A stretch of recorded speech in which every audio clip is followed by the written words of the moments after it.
A ver si ahí lo logramos un poco mejor. Ya, luego me achico un poco. Ok, ¿qué se está cocinando? Análisis de tendencia. Les voy a compartir un resumen muy breve y muy rápido para no tomar tanto tiempo en esto, solo para que ustedes se hagan una idea de, ok, esto es lo que la gente está haciendo, esto es lo que la gente está mirando, y aquí es donde podríamos poner nuestro esfuerzo. Hay una plataforma de Google que se llama Google Trend. Es gratuita, ustedes pueden acceder con su correo de Gmail si escriben Google Trends, eh, que te muestra lo que la gente busca. Eso, o sea, cómo busca la gente o qué es lo que busca o qué palabras usa para buscar ciertos temas, etcétera. Resulta que por mi trabajo como docente, yo estaba muy atento a esto en el 2020 y en particular el periodo inicial del COVID-19, que le llamábamos coronavirus. Y se publicaron varios reportes y en Google Trends se publicó uno sobre lo que la gente estaba buscando, lo que la gente estaba googleando entre abril y junio del 2020. No sé si se acuerdan en ese momento, cuando recién entramos en las cuarentenas, cuando no sabíamos nada. ¿Cuál era el top 1 de búsquedas en Internet en ese momento? COVID. Porque no sabíamos si alguien se comió un murciélago, no sabíamos si nos íbamos a morir, no sabíamos si iba a haber una vacuna, no sabíamos nada. Entonces el top 1 de búsqueda en Google era COVID. El top 2 en Latinoamérica era recetas y cosas del cuidado de la casa, de ordenar el closet, en fin, recetas. Yo me acuerdo que acá en Chile por lo menos cocinamos pan hasta el aburrimiento. Recetas con harina, básicamente, y muchos carbohidratos, porque como estábamos todo el día en casa, había que entretenerse y la forma de entretenerse era cocinar y comer.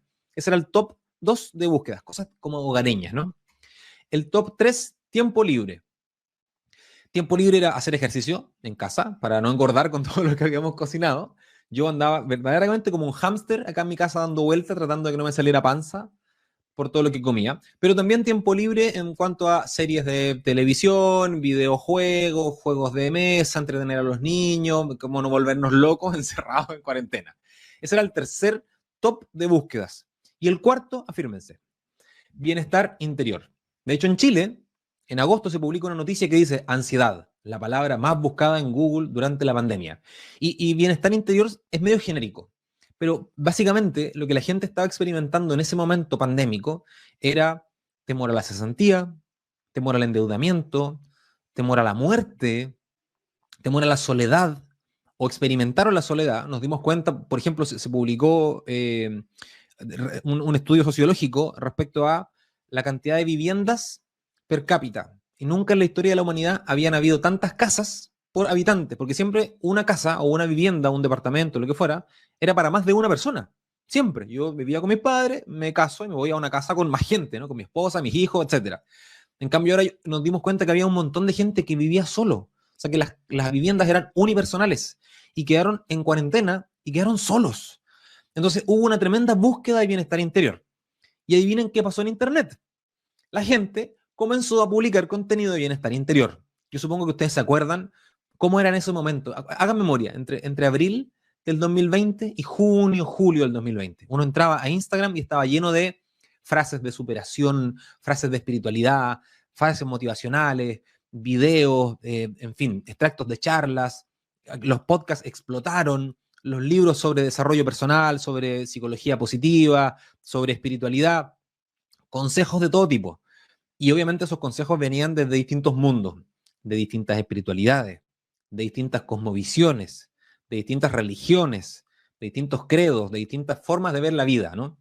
Y habían citas de todo tipo, o sea, habían cosas muy, muy religiosas del Papa, de un santo, de algún gurú espiritual, de alguna denominación religiosa, pero también habían otras que eran de Walt Disney, de Barack Obama, de Henry Ford, de Arnold Schwarzenegger o de Rocky.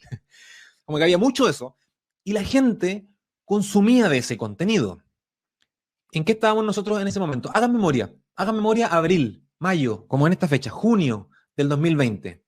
Nosotros estábamos intentando convencer al párroco para que hiciera una bendita misa por Facebook, porque era escéptico y no se animaba a poner su cara delante de una cámara. En eso estábamos. Estábamos intentando ver si lográbamos que los niños se conectaran a la reunión de catequesis por Zoom.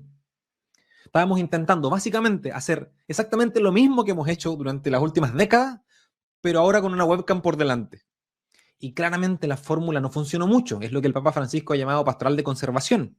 La gente, por una parte, moría de pena y de soledad y de angustia y de cansancio, porque imagínense, nunca habíamos pasado tanto tiempo juntos con nuestra familia, nuestros hijos nunca habían estado tanto tiempo con sus padres y así.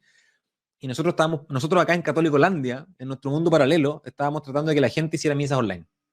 La gente tenía miedo de que no iban a recibir su sueldo, de empobrecerse, de endeudarse, de enfermarse y de morirse. Y nosotros estábamos viendo cómo transmitíamos una hora santa. No estoy diciendo que la misa, la hora santa, la coronilla y la Divina Misericordia no sean importantes, no. Solo estoy diciendo que la humanidad en su conjunto tenía una búsqueda interior enorme. Y nosotros, que a eso nos dedicamos, no estábamos respondiendo a eso. Nosotros estábamos intentando hacer lo mismo que hemos hecho siempre, pero por videollamada. Apuntándole a la gente que ya teníamos adentro del barco, básicamente. Porque toda esa otra gente que estaba buscando cosas encontró respuestas. Lo que pasa es que lamentablemente no las encontró aquí, con la excepción de algunos proyectos de evangelización que se dieron cuenta, o quizás no se dieron cuenta, les salió de forma instintiva y dijeron, espera, aquí la gente está buscando cosas, entonces yo voy a salir a hablar de todos estos temas, ¿no? De salud mental, de desarrollo personal, de vida interior, obviamente iluminado por el Evangelio, no es que yo voy a hablar de cosas seculares, yo voy a hablar de vida interior, porque la vida espiritual es vida interior. Déjenme cambiar el orden de esto para seguir avanzando. Y el bordecito negro ese que me genera un toque. Ok. Y por ejemplo, aquí hay un reporte, esto es 2022, porque uno podría decir, bueno, pero entonces eso es la pandemia, ya todo bien. No, porque después de la pandemia, esa nueva búsqueda de la gente, y que de hecho durante los años, yo me acuerdo cuando yo era adolescente, en los años 90 y principios de los 2000, el mundo adulto era muy escéptico y decía, no, la gente ya no cree en nada, son todos laicos, todo se secularizó, Dios ha muerto, todo ese tipo de discursos, ¿no? Y, y la verdad es que habían evidencias como para pensarlo, como que uno quedaba con la duda de Dios realmente ha salido de la sociedad, o la vida interior, las personas ya no cuidan su vida interior. Pero resultó con la pandemia que nos dimos cuenta que sí, la gente está súper interesada. Este gráfico es de Spotify, es un reporte que publicaron ellos a comienzos de este año en relación a los podcasts de la gente. Si usted, yo sé que no está tan fácil el gráfico, pero si ustedes miran las líneas que son celestes, estas líneas como que se van estirando hacia distintos temas, ¿no? Y yo les marqué con líneas rojas los temas, o con flechas rojas, perdón, los temas hacia los que más se estiran, o sea, los temas que son más escuchados en Latinoamérica. Y aparece el tema de los negocios, por ejemplo. Súper bien. En Latinoamérica como que despertó un hambre por aprender de finanzas personales, de economía, de administración. Muy bien. Apareció también ficción, porque hubieron varios podcasts de ficción, se cuentan historias y gustaron un montón. Aparece la música, porque somos un continente muy, muy musical. Y uno de los top es religión y espiritualidad, de las temáticas más escuchadas aquí en Latinoamérica y en Asia. En Asia se entiende, porque Asia es un continente muy, muy espiritual, otras denominaciones religiosas, otra cosmovisión de la vida, pero muy espiritual. Y uno podría decir, pero la gente no está tan interesada en estos temas. Es que sí. Y adivinen cuántos podcasts hay que sean de espiritualidad y de vida interior católico. Un montón, pero no lo suficiente.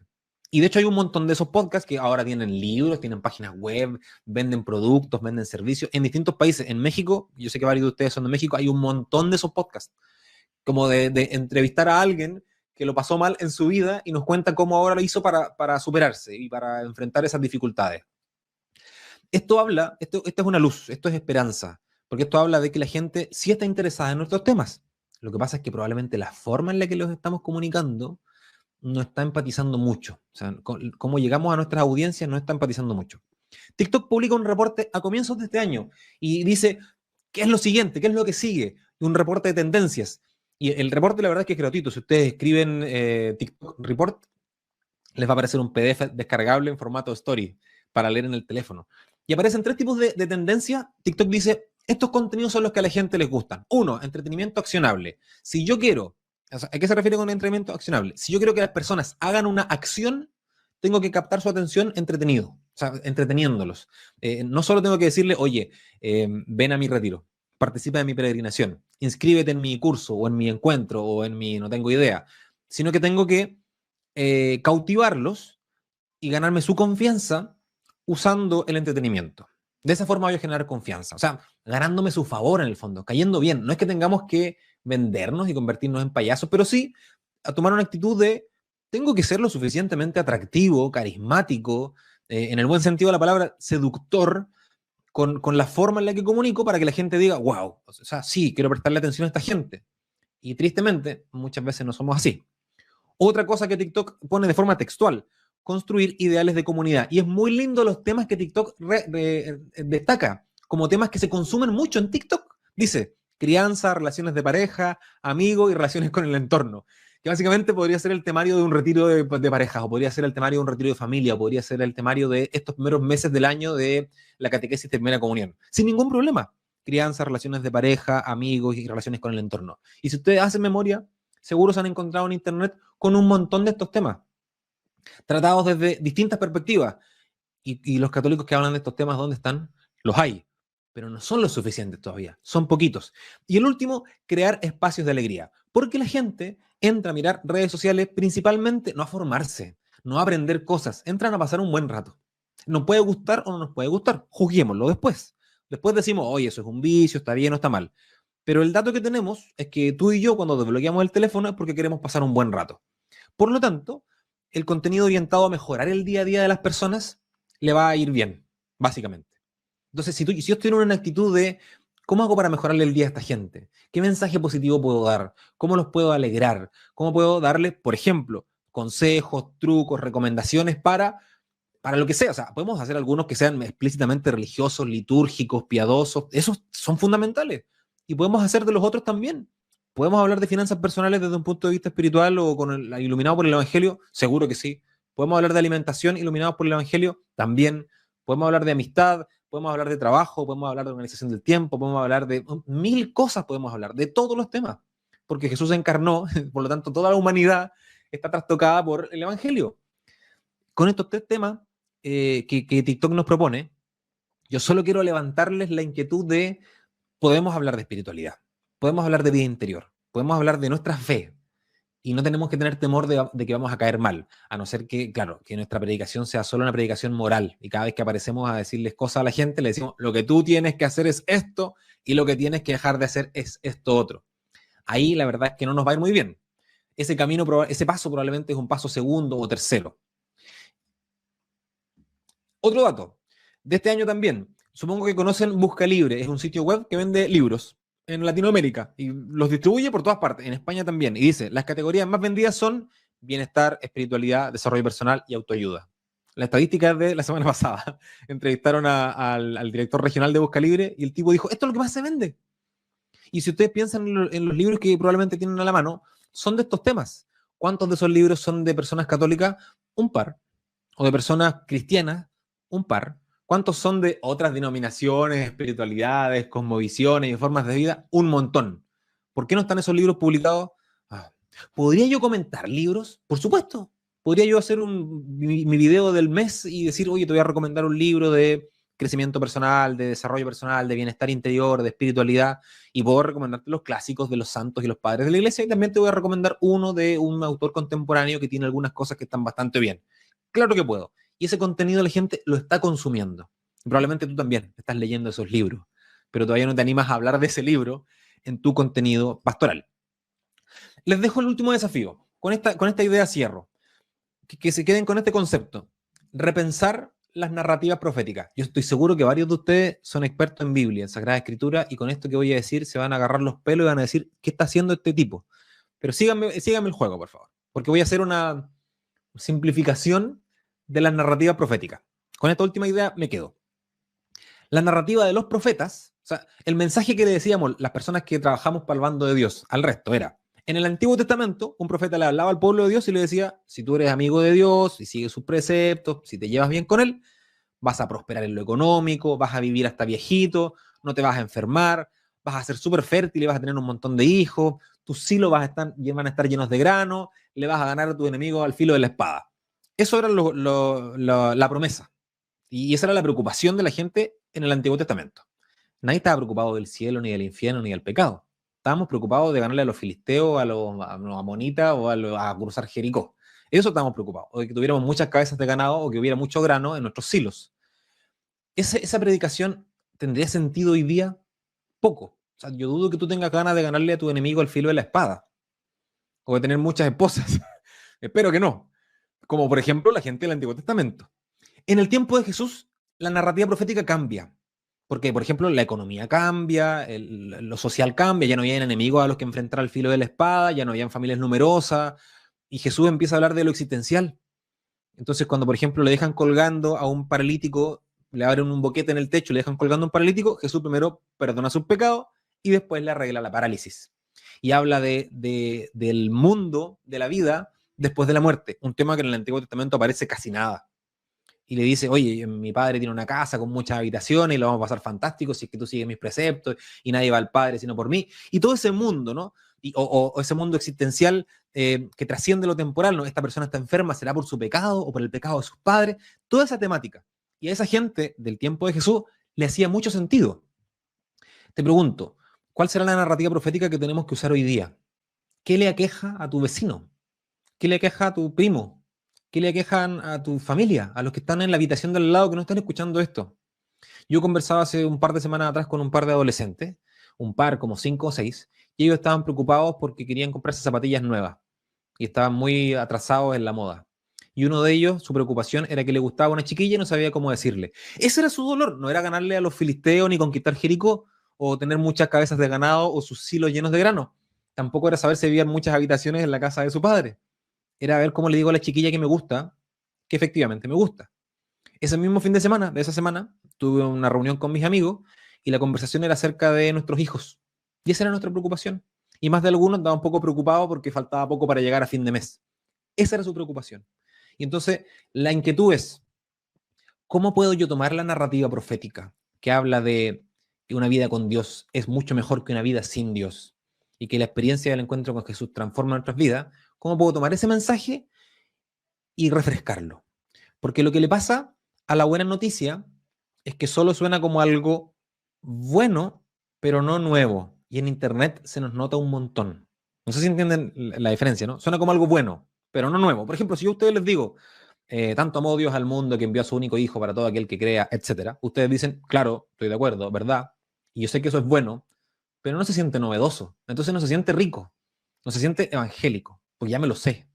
Eso nos pasa cuando nosotros salimos a predicar nuestras cosas en Internet. Nuestro contenido no ha repensado la narrativa profética. ¿Qué cosa podríamos hacer? No es que tengamos que escribir de nuevo el Evangelio, tenemos que seguir compartiendo las mismas ideas, pero tenemos que repensarlas para que le hagan sentido a la gente de hoy. Y el mensaje esperanzador con el que quiero que te quedes es que la gente sí está buscando esas respuestas, sí está interesada en estos temas. No piense, o sea, la tendencia fundamental es la gente tiene necesidad de cultivar su interior, tiene hambre espiritual, su alma necesita que alguien le ayude a lidiar con los dolores de la vida. Y nosotros nos dedicamos principalmente a eso. El problema es que andamos a veces más preocupados de transmitir nuestra liturgia a través de streaming en lugar de cuidar y sanar los dolores del corazón de las personas que tenemos a nuestro alrededor. Por lo tanto, les invito a ver si pueden en el chat, como lo hicimos también los días anteriores, si es que están de acuerdo con esto, ¿no? Que reciban esperanza, porque la hay para los evangelizadores digitales. Tenemos un montón de trabajo por hacer.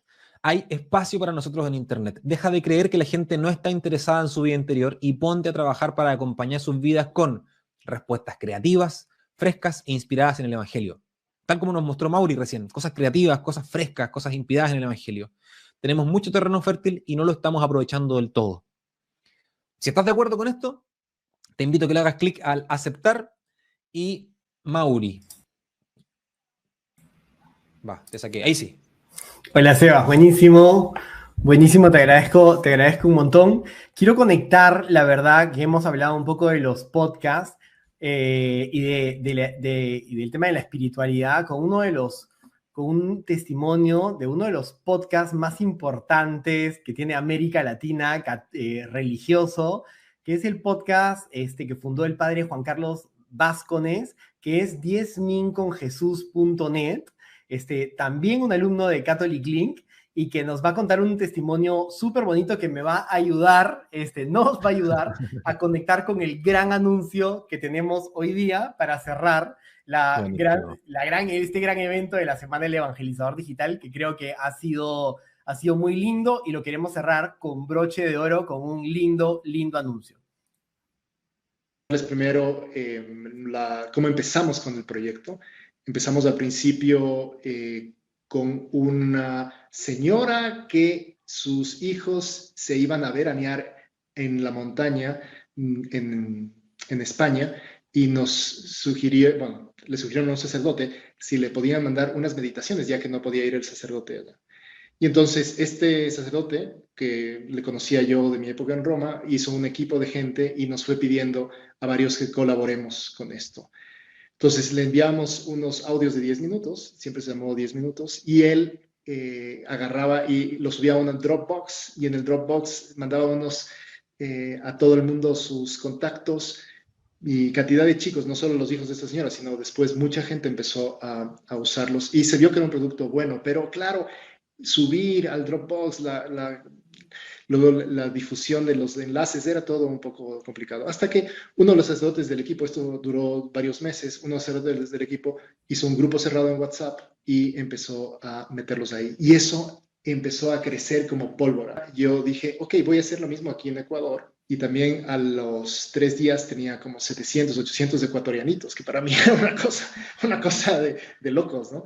Todos por WhatsApp. Entonces, porque no lo podía hacer solo, entonces me contacté con otros sacerdotes latinoamericanos y nos llamamos 10minconjesus.net. Y ha sido una experiencia increíble. Una experiencia increíble porque el proyecto fue creciendo cada vez más y entonces apareció la oportunidad de hacer el PED. Ya los 3 primeros módulos para nosotros fueron muy valiosos porque replanteamos el proyecto. Y al replantear el proyecto, definimos hacia dónde nos queríamos ir y la planificación fue más estratégica y todos aprendimos de la misma metodología, con lo cual trabajar con esa metodología fue mucho más cercana. En ese grupo había gente de todo, gente que era marketera, gente que venía era amas de casa, sacerdotes que solo sabían predicar, o también gente que tenía facilidades de administración, que conocían ya también otras metodologías. Pero el hecho de que todos nos empapemos de algo antes de empezar a jugar es como que todos vamos, nos explican las reglas de juego y luego vamos a jugar. Entonces, claro, el juego es más armónico, el juego es más sencillo de llevar. ¿Y qué es lo que pasó con eso? Que, claro, el proyecto tuvo como un impulso muy grande, ¿no? Ahora mismo ya hemos pasado los 25,000 usuarios en WhatsApp, que es un tema bastante complicado porque en estos años han pasado la pandemia, ha pasado que el mundo digital ha cambiado muchísimo, la inteligencia artificial, las mismas reglas de WhatsApp, la forma de administrar los usuarios, otras iniciativas que también han crecido muy similares, que también buscan hacer más o menos lo mismo. O sea, nos hemos encontrado con muchas cosas para las que no estábamos preparados antes, pero que en todo este tiempo gracias a esas reglas de juego que aprendimos todos juntos, hemos aprendido a utilizarlas para atacar distintas problemáticas que han ido surgiendo en este camino. Buenísimo. Bueno, y yo simplemente con el testimonio del padre Juan Carlos,